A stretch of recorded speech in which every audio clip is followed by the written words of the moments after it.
Hello दोस्तों, स्वागत है आप सबका वोकैबुलरी टॉनिक 6 में।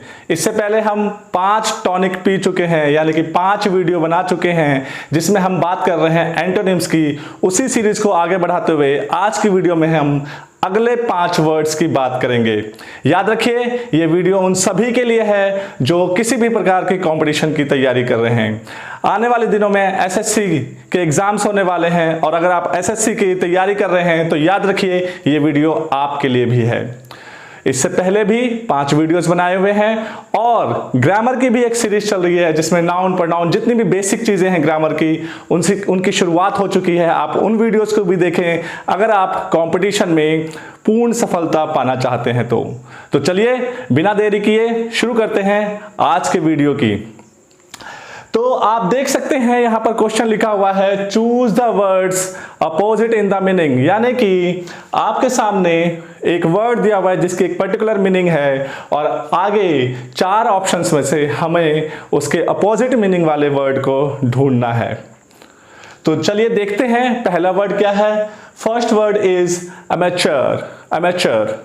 अमेचर मीन्स होता है शौकिया, शौकीन व्यक्ति जो किसी भी कार्य को पेशेवर तरीके से नहीं करता बल्कि शौक के लिए करता है, खाली सिर्फ शौक के लिए। किसी भी काम में वो पूरी तरह निपुण नहीं होता, तो ऐसे व्यक्ति को हम अमेचर कहते हैं।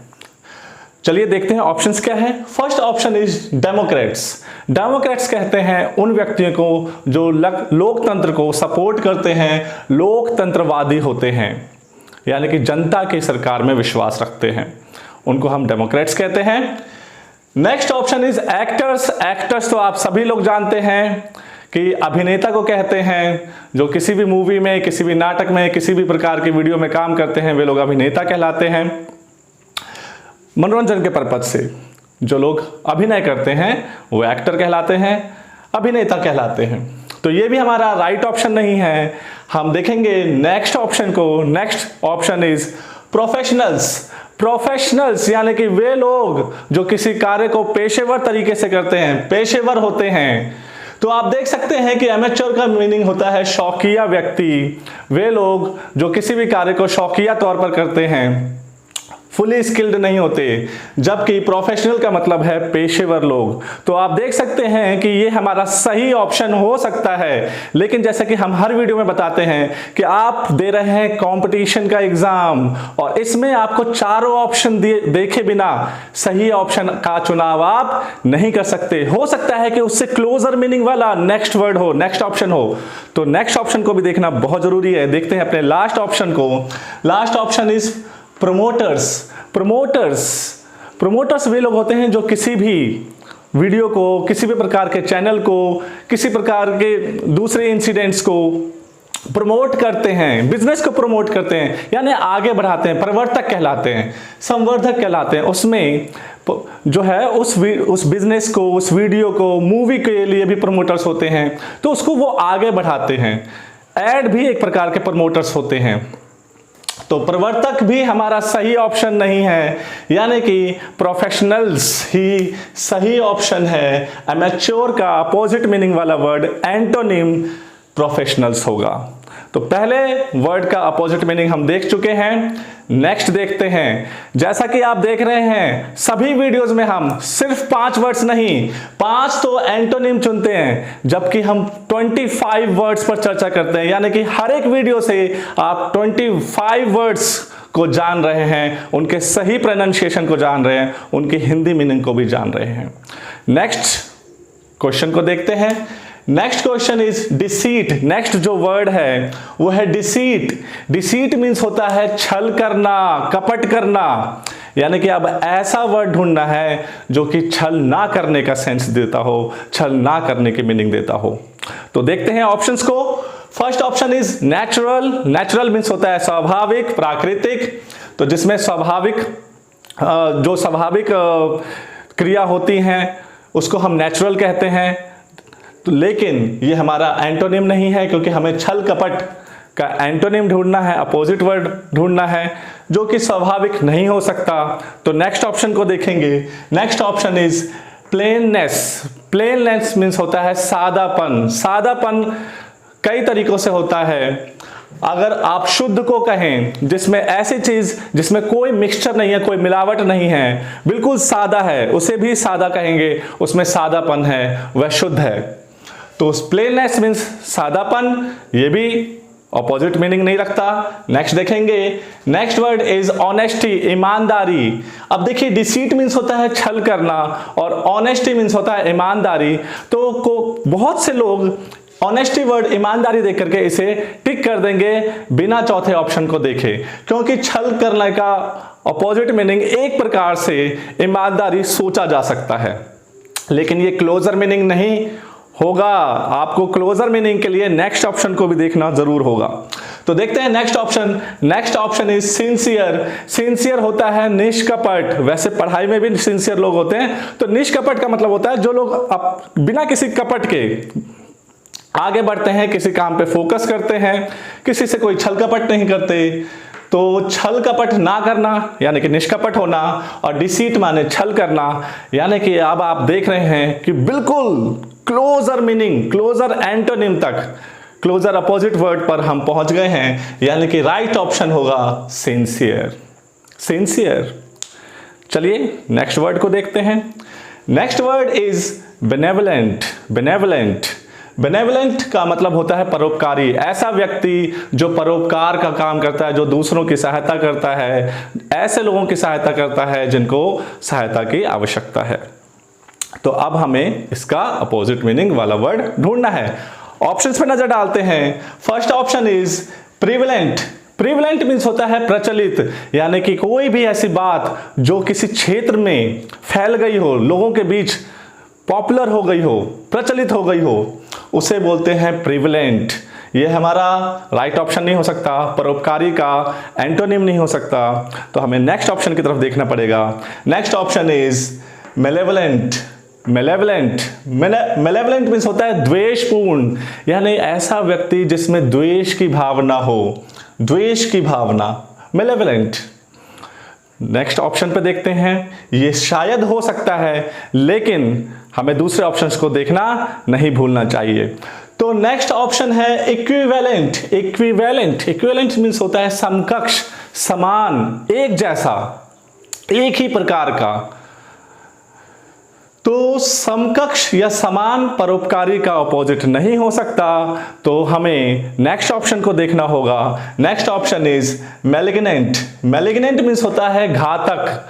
अब देखिए परोपकारी है और यहां पर घातक लिखा हुआ है, तो ये शायद राइट ऑप्शन हो सकता है, लेकिन इससे ऊपर बी ऑप्शन मेलेवलेंट दिया हुआ है, जो कि द्वेषपूर्ण है, जो दूसरों के प्रति द्वेष रखता है। यहां पर है परोपकारी, जो दूसरों की सहायता करता है। तो घातक और द्वेषपूर्ण में से ज्यादा क्लोजर मीनिंग जो है वो द्वेषपूर्ण है, यानी कि मेलेवलेंट है। तो मेलेवलेंट पे आप टिक करेंगे, राइट ऑप्शन है मेलेवलेंट। ओके, चलिए नेक्स्ट वर्ड देखते हैं। Next word is choose. Choose word से आप सभी लोग वाकिफ होंगे, सभी लोग जानते होंगे। चूज का मतलब होता है चुनना, कोई भी वस्तु चुनना। बहुत सारे ऑप्शंस हैं, उसमें से कोई एक ऑप्शन को चुनना है। जैसे कि यहां पर आप सभी को कोई एक ऑप्शन चुनना है। हमारा क्वेश्चन ही है choose the words opposite in the meaning, यानी कि ऐसे वर्ड को चुनिए जो कि अपोजिट मीनिंग रखता हो। तो चूज मीन्स चुनना। अब देखते हैं ऑप्शंस क्या दिए हुए हैं। Option first is dislike. Dislike means होता है नापसंद या नापसंद करना। तो चुनना का उल्टा नापसंद करना हो सकता है, थोड़ा सा ये एंटोनिम का सेंस रखता है, लेकिन फिर वही बात है कि हो सकता है कोई क्लोजर मीनिंग रखता हो, तो उसके लिए आपको नेक्स्ट ऑप्शंस भी जरूर देखने होंगे। Next option is desire. Desire means होता है तीव्र इच्छा, बहुत ज्यादा इच्छा हो रही हो किसी को कोई काम करने की, कोई चीज पाने की, तो उसके लिए हम डिजायर करते हैं, डिजायर बोलते हैं। My desire to become a teacher. मेरी तीव्र इच्छा है कि मैं एक अध्यापक बनूं, एक टीचर बनूं। तो आई वॉन्ट टू बिकम भी बोल सकते हैं, आई डिजायर टू बिकम भी बोल सकते हैं। दोनों का मतलब होता है इच्छा रखना। अब देखिए मैंने अभी आपको बताया कि आई वॉन्ट टू बिकम भी हो सकता है। वांट मीन्स भी इच्छा रखना या इच्छा होना होता है। तो जो नेक्स्ट ऑप्शन है हमारा वांट, इसका मतलब यही है इच्छा या चाहना। इच्छा होना या चाहना। तो ये भी राइट ऑप्शन नहीं हो सकता, ऑलमोस्ट सिनोनिम है, क्योंकि हम किसी को चुन रहे हैं तो यानी कि पसंद कर रहे हैं, उसकी इच्छा रख रहे हैं, तो ऑलमोस्ट सिनोनिम कह सकते हैं। एग्जैक्ट सिनोनिम नहीं है, लेकिन ऑलमोस्ट है। लेकिन हमें ढूंढना है एंटोनिम। तो हम नेक्स्ट ऑप्शन को देखेंगे। Next option is reject. Reject means किसी को अस्वीकार कर देना। चुनना मीन्स किसी को हम स्वीकार कर रहे हैं, और रिजेक्ट मीन्स अस्वीकार कर रहे हैं। तो इस ऑप्शन को देखने के बाद क्या आपको नहीं लगता कि ये राइट ऑप्शन है? अगर आपको लगता है तो बिल्कुल सही लगता है। तो चूज का जो एंटोनिम होगा, अपोजिट वर्ड होगा, वो होगा रिजेक्ट। अगर आपने इसी को टिक किया है, अगर यही आपके मन में चल रहा था, तो आप बिल्कुल ठीक हैं। चलिए आज के लास्ट वर्ड को देखते हैं। Last word of the day is juxtaposition. Juxtaposition means होता है जुड़ाव। किसी एक चीज के साथ दूसरे चीज का जुड़ाव किया जाए, एक साथ दोनों को रखा जाए, ताकि दोनों के बीच तुलना हो सके, कंपैरिजन हो सके, या दोनों का उदाहरण दिया जा सके, कोई कॉन्ट्रास्ट की अंतर बताया जा सके। उसके लिए दो चीजों को एक साथ रखना, उनका जुड़ाव करना, जिसको कहते हैं जक्स्टापोजिशन। चलिए ऑप्शंस की तरफ नजर डालते हैं। First option is proximity.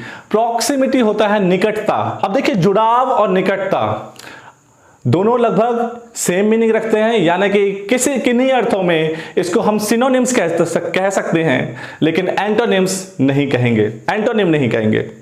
Next option की तरफ ध्यान देना होगा। Next option is termination. Termination means होता है समाप्ति। किसी को किसी कार्य से हटा देना, समाप्त कर देना उसके कार्य को, टर्मिनेशन कहलाता है। जैसे कि किसी को उसके कार्यभार से मुक्त कर देना भी टर्मिनेशन कहलाता है। तो सीधे सीधे अर्थों में, साधारण शब्दों में अगर इसका मीनिंग समझें तो समाप्ति। तो समाप्ति भी जुड़ाव का एंटोनिम नहीं हो सकता, अपोजिट वर्ड नहीं हो सकता। तो नेक्स्ट ऑप्शन की तरफ जरूर ध्यान देना होगा। Next option is remoteness. Remoteness मतलब होता है दूरस्थ, यानी कि दूर के इलाके। दूर के इलाके का मतलब होता है जैसे ग्रामीण क्षेत्र हुए, शहरी क्षेत्र से जो दूर का इलाका हुआ, वो रिमोट एरिया कहलाता है। और उसी दूरस्थ के भाव को रिमोटनेस कहेंगे, यानी कि कोई कनेक्शन ना हो उसका, किसी गांव का किसी शहर से कनेक्शन ना हो, दूर हो, तो दूरस्थ इलाके, रिमोटनेस उसे कहेंगे। तो ये भी हमारा राइट ऑप्शन नहीं हो सकता। उसके लिए हमें नेक्स्ट ऑप्शन को देखना होगा। Next option is separation. Separation means अलगाव। सेपरेशन मीन्स अलगाव, यानी अलग करना। अब देखिए, हमारा जो वर्ड है, मेन वर्ड है जक्स्टापोजिशन, उसका मतलब है जुड़ाव यानी कि जोड़ना, और सेपरेशन मतलब अलगाव यानी कि अलग करना। तो क्या आपको नहीं लगता कि ये सही ऑप्शन हो सकता है? अगर लगता है तो आप बिल्कुल सही हैं। Right option is separation. तो इस तरह से आपने आज के 5 वर्ड्स देखे, और उनके साथ साथ अगले 20 वर्ड की मीनिंग भी जाना, और उनके राइट प्रोनाउंसिएशन को आपने जाना, और यह भी जाना कि जो वे मेन वर्ड 5 वर्ड्स हमने देखे, उनके सही एंटोनिम्स, अपोजिट वर्ड क्या हो सकते हैं। उम्मीद करता हूं कि आपको यह सीरीज टॉनिक 6 भी पसंद आया होगा। अगर पसंद आया तो प्लीज लाइक एंड शेयर, और अगर आप नए हैं तो इसे सब्सक्राइब कर लीजिए हमारे चैनल को, ताकि आपको नोटिफिकेशन मिलते रहे, और नोटिफिकेशन के लिए बेल आइकन को जरूर दबाएं। तो चलिए आज के लिए इतना ही, मिलते हैं नेक्स्ट वीडियो में। Thank you so much.